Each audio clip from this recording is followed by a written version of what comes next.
Chapel's room where the priest gets ready. Notice the orange base of another base of basically the celebrates just sit.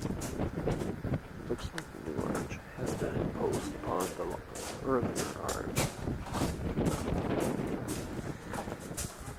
Whereas here, the place where they keep things for the celebration of the Mass.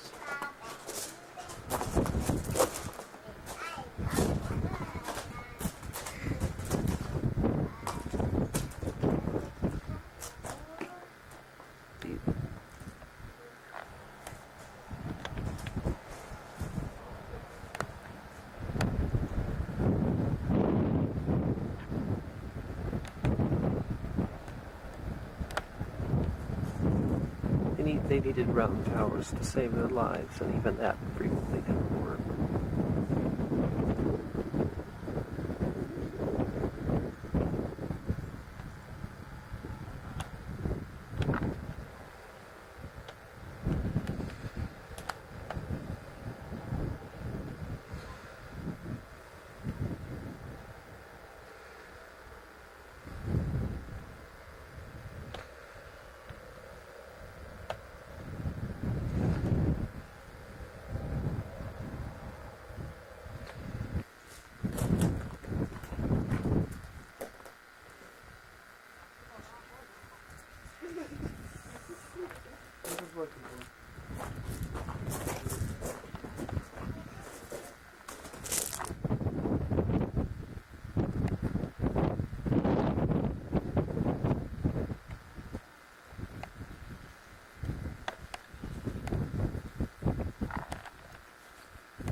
The wall is tilted. This ancient church.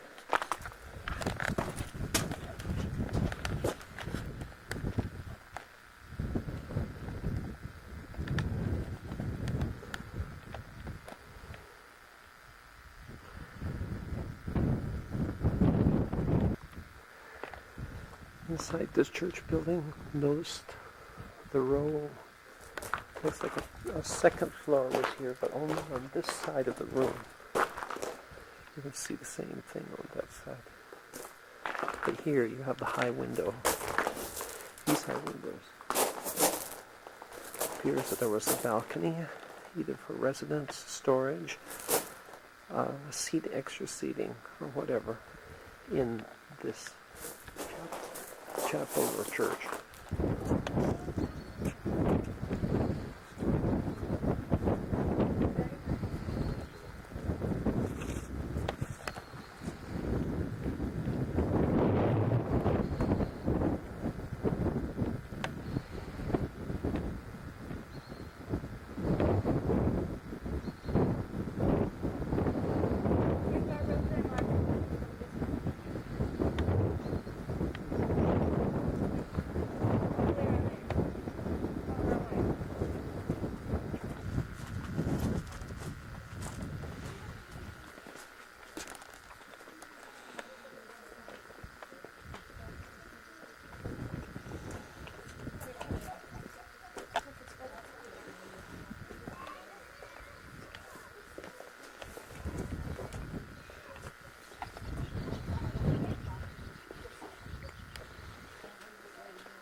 Coming in the north transept, through the chancel, looking at the south transept.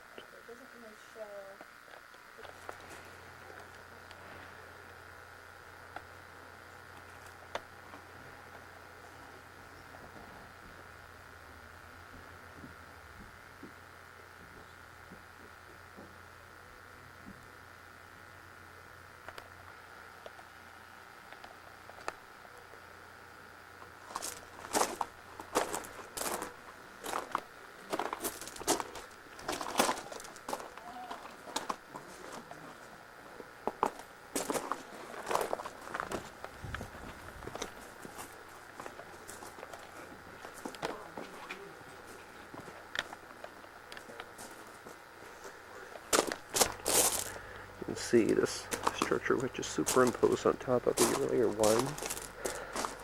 Some of the bedrock, and indeed there in the middle of the cathedral some more of the rock, as you can see the edge of it that would be sticking up in the floor of the abbey.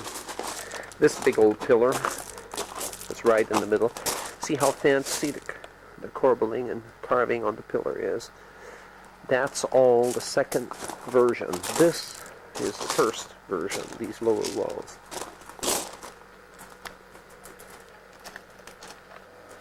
The narrow part of the headstone is the head. The wide part is the foot. These people, these two, are buried in the wall with their heads facing west. Everyone else is buried in the hall with their heads facing east, facing east transept. That's the common procedure, to do it that way. Just those two buried to the west. So we feel that one of them was an unfaithful woman, and yet for some reason, maybe as a result of being a wife of an aristocrat, she had the right to be buried here. But because of her fallen state, she was buried facing west. A bit more of the rock, just to show you the whole place is built on it.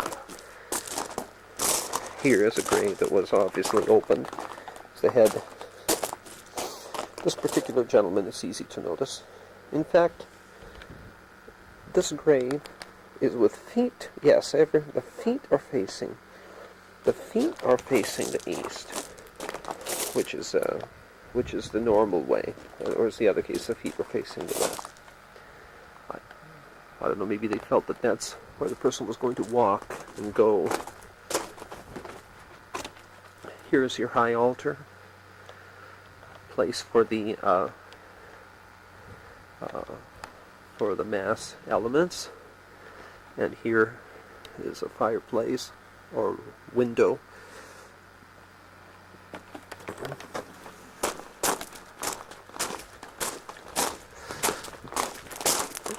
That was the north transept.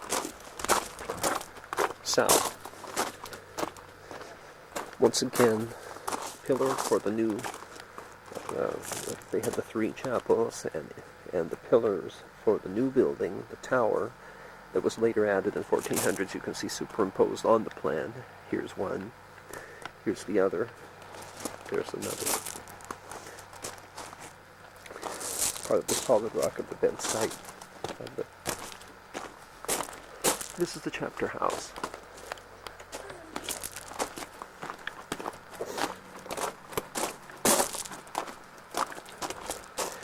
Right over where I'm standing would have been the night stair, coming from the church, going up to above this to a dormitory right there, over the entrance to the chapel house, and next to it, and that is the dormitory where the choir monks stayed and worshipped.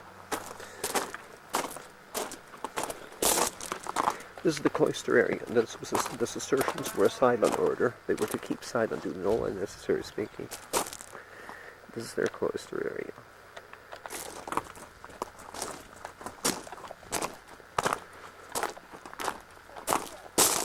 So here I am, a Cistercian monk, and I'm going from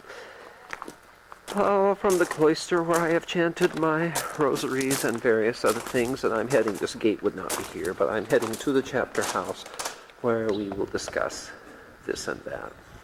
Notice the genuine early tiles, but this is very obviously a later style of manufacture. This thing has been built later than the earlier stuff we saw. It's been built in the second phase. And notice the genuine 12th century cement here.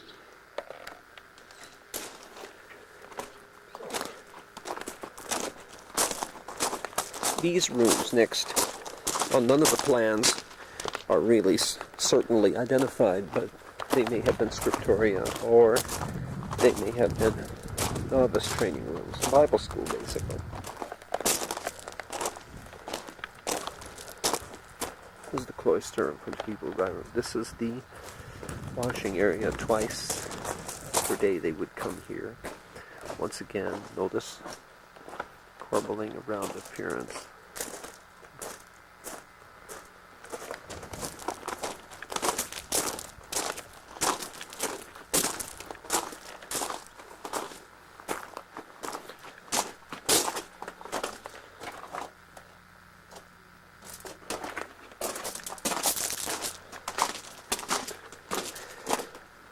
This was the passageway in through which people would walk in order to get into their refectory, dining room, kitchens area. It is said that this was the only place where they were allowed to talk, and so they must have spent a considerable amount of time in there.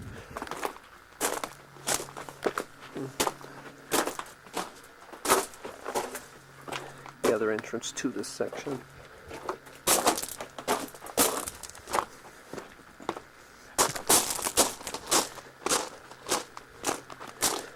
And you can see part of the rocks just sticking up here. Appears to be either a passageway or more likely a drainage way.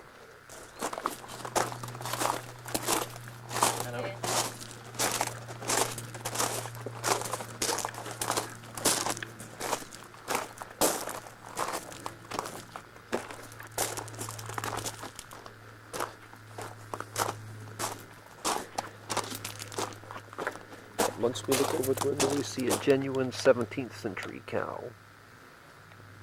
They, I believe, in racial integration here.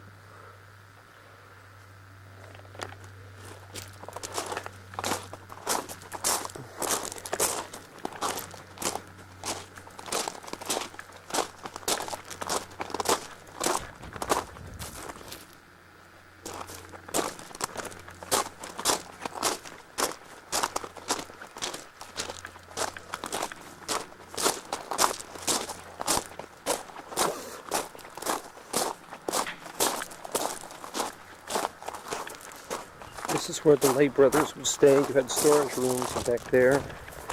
Here you would have their area, and of course a dormitory up above. You can see room for fireplace there. Also, you can see walkways here and here. And this narrow walkway, which would have been between the dining area and the cloister.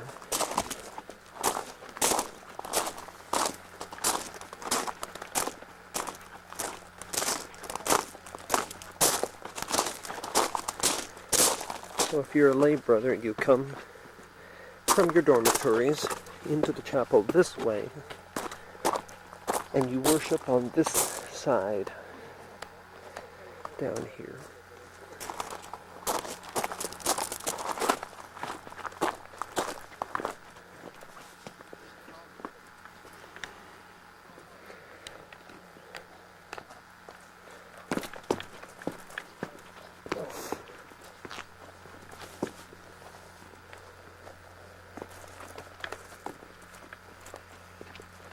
Here you can see the remains of the buttresses to support the roof, which must have been very heavy, especially for the...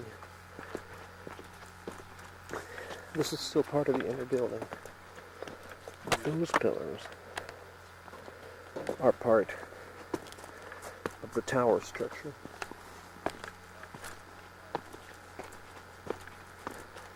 Walking along the wall here.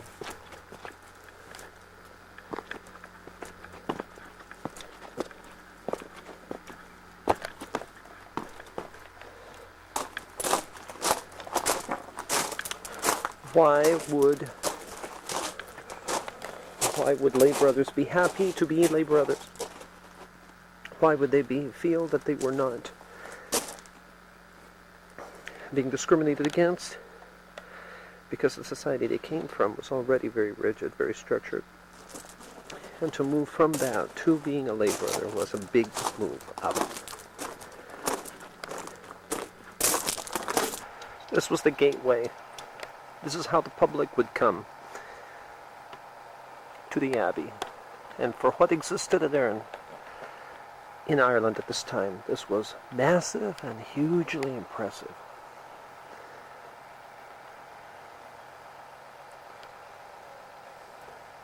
Infirmary was here.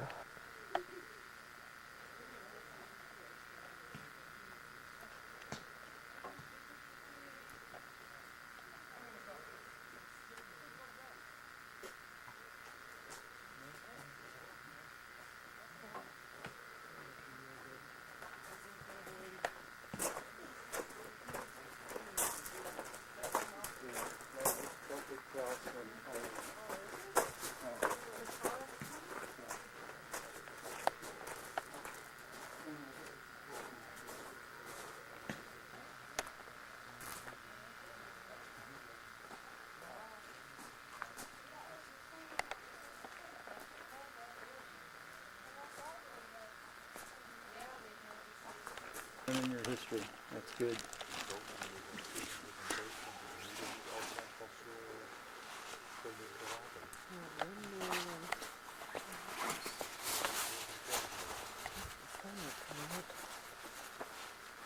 Like a house in there. Huh. Interesting.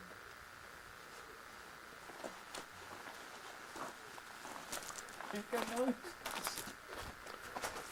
I want to come back in a couple of years and see all the rocks around the neighborhood. I would love to have this in my front yard. That would be great. This? Sure. I'm gonna go over here and get a shot. I want everybody to kind of stay over this for just a little bit. How did you get this there? Oh, we can